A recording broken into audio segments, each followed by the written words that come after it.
今日係2025年9月3日，係中國抗戰勝利80週年。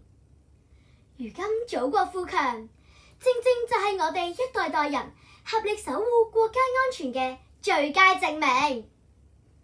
猶記得喺國家安全及公民品格教育培訓中教導我哋，面對不公義嘅時候，要選擇善良，拒絕冷漠。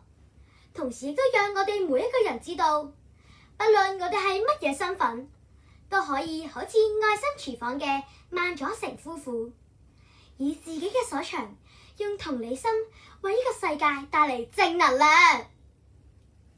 感謝大會舉辦一連串嘅公民教育培訓，我感受到呢個世界充滿好多誘惑同埋陷阱，例如毒品、網絡詐騙、洗黑錢等等。我發現好多失足個案，往往源於每一個人心底入邊都渴望被愛、被關心、被認同。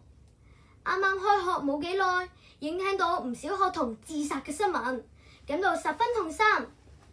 我用簡單嘅波子同埋錫紙製作咗呢個不倒小跳豆，將會送俾全班同學。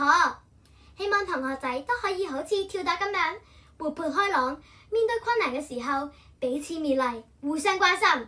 多謝。